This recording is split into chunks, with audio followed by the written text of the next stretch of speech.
بسم اللہ الرحمن الرحیم۔ یکتا نالج فورم کی طرف سے منعقد ہونے والے پروگرام کا آج تیسرا ہفتہ ہے، اور آج آپ کے سامنے انشاءاللہ سورہ بقرہ آیت نمبر 6 سے آیت نمبر 10 تک کا ترجمہ اور اس کی تفسیر پیش کی جائے گی۔ پہلی آیت میں اللہ رب العزت ارشاد فرماتے ہیں، ان الذین کفروا سواء علیہم اانذرتہم ام لم تنذرہم لا یؤمنون۔ جو لوگ کفر کر چکے ہیں، کافر ہو چکے ہیں، ان کے حق میں برابر ہے آپ ان کو ڈرائیں یا آپ ان کو نہ ڈرائیں، وہ ایمان نہیں لائیں گے۔ ختم اللہ علی قلوبہم، اللہ تعالیٰ نے ان کے دلوں پر مہر لگا دی ہے، وعلی سمعہم، اور ان کے کانوں پر مہر لگا دی ہے، وعلی ابصارہم غشاوہ، اور ان کی آنکھوں پر پردہ ہے، وَلَهُمْ عَذَابٌ عَظِيمٌ، اور ان کے لیے سنگین عذاب ہے۔ سورہ بقرہ کے شروع میں 5 آیتوں میں اللہ رب العزت نے مومنین کے بارے میں بتایا کہ ایمان والے کیسے ہوتے ہیں، متقی کیسے ہوتے ہیں، اور ان کے لیے اللہ رب العزت نے کیا انعام مقرر کر رکھا ہے۔ اور اس کے بعد ابھی جو 2 آیت آپ کے سامنے پڑھی گئی، اس میں اللہ رب العزت نے کافروں کے بارے میں بتایا ہے کہ کافروں کی صفت اور ان کی کیفیت کیا ہے۔ اللہ رب العزت فرماتے ہیں کہ جو لوگ کفر کا راستہ اختیار کر چکے ہیں، ان کے حق میں برابر ہے کہ آپ ان کو ڈرائیں یا آپ ان کو نہ ڈرائیں۔ اب ان کو ڈرانا اور نہ ڈرانا اس کا کوئی فائدہ نہیں ہے۔ آپ ڈرائیں گے تب بھی وہ کیا ایمان نہیں لائیں گے، اور نہیں ڈرائیں گے تب بھی وہ ایمان لانے والے نہیں ہیں۔ اس کی وجہ یہ ہے کہ اللہ تعالیٰ نے ان کے دلوں پر کیا ہے، مہر لگا دی ہے۔ اسی طریقے سے ان کے کانوں پر بھی اللہ رب العزت نے کیا ہے، پردہ ڈال رکھا ہے، مہر لگا دیا ہے، اور ان کی آنکھوں پر اللہ رب العزت نے پردہ ڈال رکھا ہے، جس کی وجہ سے حق بات ان تک نہیں پہنچ سکتی ہے۔ کفر کس کو کہتے ہیں؟ کفر کے اصل معنی آتے ہیں چھپانے کے۔ کفر کے اصل معنی چھپانے کے آتے ہیں۔ کسی چیز کو چھپانا یہ کفر کہلاتا ہے۔ جو آدمی ناشکری کرتا ہے اس کو کافر کہا جاتا ہے۔ جو آدمی ناشکری کرتا ہے اس کو کافر کہا جاتا ہے۔ اس کی وجہ یہ ہے کہ ناشکری کرنے والا اپنے ساتھ بھلائی کرنے والے کے احسان کو چھپا لیتا ہے۔ کسی نے کسی کے ساتھ بھلائی کیا، مان لیجئے کسی موقع سے اس کی مدد کی، لیکن بعد میں وہ کہتا ہے کہ ہم تمہارا کچھ بھی نہیں جانتے، تمہارا کوئی احسان ہم پر نہیں ہے، تو یہ کہہ کر اس نے اس بھلائی کرنے والے کے احسان کو چھپا دیا۔ تو اس لیے کیا ہے، ناشکرا کو بھی کافر کہا جاتا ہے۔ تو کفر جو ہے نا ایک اصطلاح ہے۔ جیسے آج کل لوگ سمجھتے ہیں نا کہ کافر ایک گالی ہے، ایسا نہیں ہے۔ کافر ایک اصطلاح ہے، جیسے کہ انجینئر ایک اصطلاح ہے۔ اب جو آدمی انجینئر نہیں ہے اس کو اگر آپ انجینئر کہنا شروع کر دیں تو ظاہر سی بات ہے کہ یہ اس ورڈ کے ساتھ کھلواڑ ہوگا۔ اب ہم کو کوئی انجینئر کہہ دے تو اس ورڈ کے ساتھ کیا ہے، کھلواڑ ہے۔ اور جو آدمی مفتی نہ ہو اس کو کوئی آدمی مفتی کہہ دے تو اس ورڈ کے ساتھ کیا ہے، کھلواڑ ہے۔ تو یہ ایک پہچان کا ایک ذریعہ ہے کہ جس آدمی میں یہ بات پائی جائے گی تو اس کا یہ نام رہے گا، جیسے اس محلے کا ایک نام ہے۔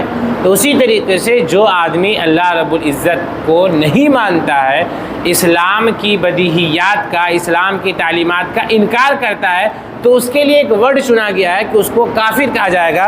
غیر مسلم لوگ جو ہے یہ ہوا بناتے ہیں، اعتراض کرتے ہیں کہ ہم کو مسلمان لوگ گالی دیتے ہیں، وہ صحیح نہیں ہے۔ یہ گالی نہیں ہے، یہ کیا ہے، انٹروڈکشن کا ایک طریقہ ہے، ایک اصطلاح ہے کہ جو آدمی اس طریقے سے متصف ہوتا ہے، یہ کام کرتا ہے، اس کو کیا ہے، کافر کہا جاتا ہے۔ کفر ان صورتوں میں ثابت ہوگا، کن کن صورتوں میں کفر ثابت ہوگا؟ نبی اکرم صلی اللہ علیہ وسلم جو تعلیمات لے کر آئے ہیں اور جو یقینی طور پر ثابت ہے، ان تعلیمات میں سے کسی بھی ایک چیز کا انکار کرنا کفر ہے۔ اور آپ صلی اللہ علیہ وسلم کی ان تعلیمات میں سے کسی بھی چیز کو جو آدمی نہ مانے وہ آدمی کافر کہلائے گا۔ اور اسی کے ضد میں اور اسی کے مقابل میں ایمان ہے کہ جو چیزیں آپ صلی اللہ علیہ وسلم سے بدیہی طور پر، یقینی طور پر 100% جو آپ صلی اللہ علیہ وسلم سے ثابت ہے، تو ان کو ماننا یہ ایمان ہے، اور ان میں سے کسی ایک چیز کا انکار کر دینا یہ کفر ہے۔ تو جو لوگ کافر ہیں ان کے حق میں برابر ہے کہ آپ ان کو ڈرائیں گے تب بھی وہ ایمان نہیں لائیں گے۔ انذار کے معنی آتے ہیں ڈرانا، اس طریقے سے ڈرانا جس میں شفقت کا پہلو ہو. جیسے ایک باپ اپنے بیٹے کو ڈراتا ہے کہ بیٹا باہر مت جانا، کتا ہے، باہر مت جانا، سانپ ہے، اس چیز کو مت چھونا، جل جاؤ گے، بورڈ کو مت سوئچ آن یا آف کرنا ورنہ اسی میں کیا ہے پھنس جاؤ گے، کرنٹ لگ جائے گا. تو ان چیزوں سے انسان اپنے بچوں کو ڈراتا ہے. کیوں ڈراتا ہے؟ اس میں شفقت کا پہلو ہے. باپ کی جو محبت ہے اس محبت کا تقاضا یہ ہے کہ انسان اس کو ڈراتا ہے. اور ایک دشمن بھی ڈراتا ہے کہ باہر نکل پھر تم کو میں بتاتا ہوں، تو یہ بھی ڈرانا ہے. لیکن اس ڈرانے میں شفقت کا پہلو نہیں ہے بلکہ اس میں دشمنی کا پہلو ہے، تو اس کو انذار نہیں کہا جائے گا. تو عربی کی لینگویج میں انذار کہتے ہیں اس طریقے سے ڈرانا جس میں محبت ہو، جس میں شفقت ہو. تو نبی اکرم صلی اللہ علیہ وسلم یا ہر نبی اپنی امت کو جو ڈراتے تھے جہنم کے عذاب سے، تو وہ ڈرانے میں شفقت کا پہلو ہوتا تھا کہ یہ اللہ کا بندہ ہے، اللہ نے اسے پیدا کیا ہے، جہنم کی آگ سے میں کیسے اس کو کیا ہے محفوظ رکھ پاؤں. تو اس وجہ سے کیا ہے وہ نبی جو ہے ڈرایا کرتے تھے. اس کے بعد انسان جو معلومات حاصل کرتا ہے، تو معلومات حاصل کرنا کبھی دل کے ذریعے ہوتا ہے، دل میں کوئی بات آ جاتی ہے، اچھی باتیں آتی ہے تو انسان اس کو فالو کرتا ہے، اس کو ماننا شروع کرتا ہے. کان سے اچھی بات سنتا ہے تو انسان کیا ہے اس کی اتباع کرتا ہے اور اس کو مانتا ہے. آنکھوں سے بہت ساری اچھی چیزوں کو دیکھتا ہے تو انسان کے دل میں خواہش ہوتی ہے کہ ہم بھی یہ کام کریں. لیکن یہ جو کافر لوگ ہیں تو اللہ تعالیٰ نے یہ سارے اسباب ختم کر دیے ہیں. اب ان کے دلوں پر مہر لگا دیا ہے تو دل میں اچھی بات گھس ہی نہیں سکتی ہے. کان کے اوپر کیا اللہ نے مہر لگا دیا ہے تو کان سے یہ حق بات سن ہی نہیں سکتے ہیں. آنکھوں کے اوپر اللہ تعالیٰ نے پردہ ڈال دیا ہے تو یہ آنکھوں سے خیر اور بھلائی کی چیزوں کو نہیں دیکھ سکتے ہیں. تو اصل میں جب انسان گناہ بار بار کرتا ہے نا تو پھر اس کے اندر خیر کی بات نہیں گھستی ہے. لاکھوں مرتبہ آپ اس کو سمجھا دیں لیکن وہ نہیں مانتا ہے، کیونکہ گناہ کا جو ظلمت کا جو پردہ ہے اس کے اوپر پڑ جاتا ہے. حدیث میں ہے کہ جب بندہ گناہ کرتا ہے تو اللہ رب العزت ایک گناہ کی وجہ سے اس کے دل میں ایک سیاہ نقطہ ڈال دیتے ہیں، سیاہ دھبا پڑ جاتا ہے. پھر اس کے بعد اگر وہ توبہ کر لیتا ہے تو وہ نقطہ اور وہ سیاہی ختم ہو جاتی ہے، وہ دھبا ختم ہو جاتا ہے. لیکن اگر گناہ پھر سے کرنا شروع کر دے تو پھر کیا ہے مزید ایک نقطہ ڈالا جاتا ہے، ڈاٹ ہے نا، تو پھر وہ اتنا زیادہ جو ہے نا وہ نقطہ پڑ جاتا ہے، اتنا زیادہ دھبا پڑ جاتا ہے کہ پورا دل جو ہے نا اس کا کالا ہو جاتا ہے. پھر آپ اس کو سمجھاتے رہ جائیں لیکن اس کو بات سمجھ میں نہیں آتی ہے. تو اللہ رب العزت نے فرمایا کہ ان کی یہی حالت ہو گئی ہے اور اب آپ ان کو ڈرائیں نہیں، چونکہ ان کو ڈرانے کا اب کوئی فائدہ نہیں ہے. ان کے حق میں کیا ہے اب یہ بات برابر ہے، یہ اب ماننے والے ہیں ہی نہیں. اس کے بعد کی جو 3 آیتیں ہیں اس میں بلکہ جو 13 آیتیں ہیں، آج کے سبق میں تو 3 آیت بس بتائے، 3 آیت کا ترجمہ اور اس کی تفسیر کی جائے گی، لیکن یہاں سے لے کر کے آگے 13 آیتیں ایسی ہیں جن میں منافقین کا تذکرہ کیا گیا ہے. وَمِنَ النَّاسِ مَن يَقُولُ آمَنَّا بِاللَّهِ وَبِالْيَوْمِ الْآخِرِ وَمَا هُمْ بِمُؤْمِنِينَ. اور کچھ لوگ وہ ہیں جو کہتے ہیں کہ ہم ایمان لائے اللہ پر اور آخرت کے دن پر، حالانکہ وہ ایمان لانے والے نہیں ہیں. یخادعون اللہ والذین آمنوا، یہ لوگ اللہ کو دھوکہ دیتے ہیں اور ایمان والوں کو دھوکہ دیتے ہیں. وما یخدعون الا انفسهم وما یشعرون، اور حقیقت یہ ہے کہ یہ لوگ صرف اپنے آپ کو دھوکہ دیتے ہیں اور یہ لوگ اس بات کو سمجھ نہیں پا رہے ہیں. فی قلوبہم مرض، ان کے دلوں میں بیماری ہے. فزادہم اللہ مرضا، تو اللہ تعالیٰ نے ان کی بیماری کو مزید بڑھا دیا ہے. وَلَهُمْ عَذَابٌ عَلِيمٌ بِمَا كَانُوا يَكْذِبُونَ، اور ان کے لیے دردناک عذاب ہے اس وجہ سے کہ یہ لوگ جھٹلاتے ہیں. ان 3 آیتوں میں اللہ رب العزت نے منافقین کے بارے میں بتایا. ابھی بتایا گیا کافر کے بارے میں، اس سے پہلے بتایا گیا مومن کے بارے میں. اب یہ تیسری جماعت ہے منافق کی، جو اپنے آپ کو یہ جماعت کہتی ہے کہ مسلمان ہیں لیکن دل سے یہ مسلمان نہیں ہے. نفاق کا بھی مطلب یہی ہے کہ ظاہر میں انسان کچھ اور دکھائے اور باطن اس کا کچھ اور ہو. ظاہر میں کہے کہ ماشاءاللہ شاداب صاحب کیا زبردست آپ قرات کرتے ہیں، اور اندر یہ ہو کتنا خطرناک اور کتنا اس کی جو ہے نا جو زبان ہے وہ کتنی غلیظ ہے، کتنا بیکار ہے، اس کی دم طبیعت نہیں کرتی ہے. تو بہت سارے لوگ ایسے ہوتے ہیں آپ کے پاس آ گئے، ارے ماشاءاللہ آپ کا کیا کہنا قادری صاحب، ارے خیر کے کام میں آپ کتنا آگے رہتے ہیں. اب باہر جا کر کے کہے وہ ایسا ہے. تو انسان ظاہر میں کچھ کرے اور باطن میں کچھ ہو تو اسی کو نفاق کہا جاتا ہے۔ یہ بھی نفاق ایک ورڈ جو ہے یہ ایک اصطلاح ہے۔ تو یہ اس آدمی کو کہا جاتا تھا اس زمانے میں جو کہ اوپر سے کہے کہ ہم مسلمان ہیں، آپ صلی اللہ علیہ وسلم کے پاس، صحابہ کرام کے پاس آ کر کے کہے کہ ہم مسلمان ہیں، لیکن دل میں کیا ان کا نفاق بڑھا ہوا رہتا تھا، دل میں کیا ان کو کفر سمایا ہوا رکھتا تھا۔ تو یہ لوگ آپ صلی اللہ علیہ وسلم کے پاس آتے تھے تو کہتے تھے کہ ہم تو اللہ پر ایمان لاتے ہیں اور آخرت پر ایمان لاتے ہیں بھائی۔ تو اللہ رب العزت فرماتے کہ نہیں، تم ایمان لانے والے نہیں ہو۔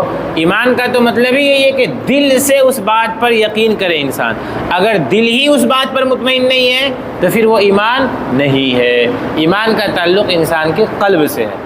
اللہ پر ایمان لانا، فرشتوں پر ایمان لانا، کتابوں پر ایمان لانا، رسول پر ایمان لانا، آخرت پر ایمان لانا، تقدیر پر ایمان لانا، مرنے کے بعد دوبارہ زندہ ہونے پر ایمان لانا۔ یہ 7 چیزیں جو بخاری شریف میں بتایا گیا ہے کہ ایمان کس کو کہتے ہیں۔ ان ساری چیزوں میں دیکھیے، ان چیزوں پر ایمان لانا یعنی ان چیزوں کو ماننا، ان چیزوں پر یقین کرنا، یہ ایمان ہے۔ اور اسلام تو اسلام کا تعلق ظاہر سے ہے، گواہی دینا کہ اللہ کے علاوہ کوئی معبود نہیں، آپ صلی اللہ علیہ وسلم اللہ کے بندے رسول ہیں، ظاہر سے اس کا تعلق ہے۔ نماز پڑھنا ظاہر سے تعلق ہے، روزہ رکھنا ظاہر سے تعلق ہے، زکوٰۃ دینا ظاہر سے اس کا تعلق ہے، حج کرنا، ان چیزوں کا تعلق ظاہر سے ہے، یہ چیزیں دکھتی ہیں۔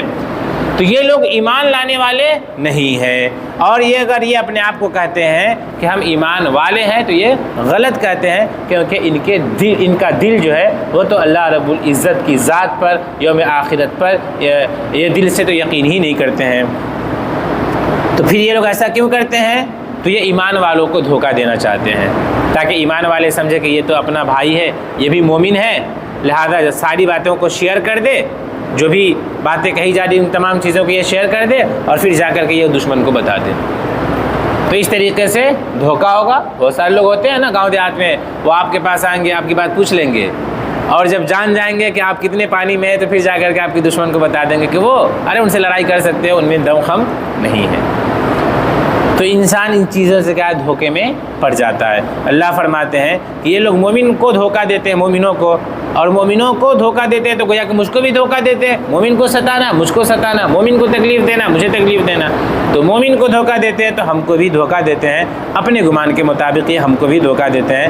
حالانکہ حقیقت یہ ہے کہ ان کے دھوکے سے مومنوں کو کوئی نقصان نہیں پہنچنے والا ہے، کیونکہ ہم تو مومنوں کو بتا ہی دیتے ہیں کہ یہ لوگ جو آئے تھے تمہارے پاس یہ منافق ہیں، ان سے بچ کے رہنا، سنبھل کر کے رہنا۔ آپ صلی اللہ علیہ وسلم کو بتا ہی دیتے ہیں کہ یہ لوگ منافق ہیں۔ تو تم جو دھوکہ دہی کرنا چاہ رہے تھے تو ہم تمہارے دھوکہ سے مومنوں کو محفوظ رکھ دیتے ہیں۔ اب جو تم نے دھوکے والا عمل کیا ہے، اس دھوکے کا وبال تمہیں ہی حاصل ہونے والا ہے، اور تم سمجھ نہیں پا رہے اس بات کو۔ اور آخری آیت میں اللہ رب العزت نے بتایا کہ ان کے دلوں میں یہ جو نفاق ہے نا، یہ نفاق بھی ایک بیماری ہے۔ تو اللہ تعالیٰ نے ان کی بیماری میں مزید اضافہ کر دیا ہے۔ دیکھیے یہ لوگ نفاق، تو جو آدمی نفاق والا ہوگا اور منافق ہوگا، وہ جو ہے نا سامنے والے کی ترقی سے جلے گا۔ جب دیکھے گا کہ اسلام کی ترقی ہو رہی ہے تو اس کے اندر ایک کڑھن پیدا ہوگی۔ جیسا کہ کوئی آدمی آپ سے محبت نہ رکھے لیکن جھوٹ موٹ کا کہے کہ ہم آپ سے بہت محبت رکھتے ہیں، تو وہ آپ کی خواہش سے، آپ کی ترقی سے اندر ہی اندر کیا ہے، کوڑھتا رہتا ہے، جلتا رہتا ہے۔ آپ کے سامنے آئے گا تو آنسو گرانا شروع کر دے گا، مگرمچھ کا آنسو، اور جب آپ سے ہٹے گا تو خوب خوشیاں مناتا ہے کہ ماشاءاللہ بہت اچھا ہوا، سیڑھی پر سے اس کا بیٹا کیا ہے گر گیا، اچھا ہوا 2-3 لاکھ روپیہ اس میں خرچ ہو جائے گا۔ تو یہ جو اندر ہی اندر جلتا رہتا ہے، اندر ہی اندر کوڑھتا رہتا ہے، تو جس طریقے سے انسان ظاہری طور پر، جسمانی طور پر بیمار پڑتا ہے تو اس کو بے چینی ہوتی ہے۔ ابھی آپ کو بخار لگ جائے تو بے چینی، گھبراہٹ، پریشانی ہونے لگے گی۔ تو اسی طریقے سے یہ جو نفاق اپنے اندر بھرا ہوا ہے تو اس کی وجہ سے بھی اس کی کیفیت بدلتی رہتی ہے، اور یہ پریشان ہوتا رہتا ہے، بے چین ہوتا رہتا ہے کہ یار اسلام نے ترقی کر لی اور آج اتنے لوگ مسلمان ہو گئے، کاش جو ہے نا یہ ترقی یہ لوگ نہیں کر پاتے، فلاں علاقے کو یہ لوگ فتح نہیں کر پاتے۔ تو اللہ فرما رہے ہیں کہ یہ جو تم جل رہے ہو اور جل کر کے روحانی اعتبار سے جو تم بیمار ہو رہے ہو، تو سنو، اسلام تو ترقی کرتا رہے گا، اور جیسے جیسے جو ترقی کرتا رہے گا ویسے ویسے تمہارے اندر تمہاری جو بیماری ہے، تمہاری جو بے چینی ہے وہ بھی بڑھتی رہے گی۔ اور اللہ رب العزت نے ان کے لیے کیا ہے دردناک عذاب تیار کر رکھا ہے، اس وجہ سے کہ یہ لوگ جھٹلاتے ہیں۔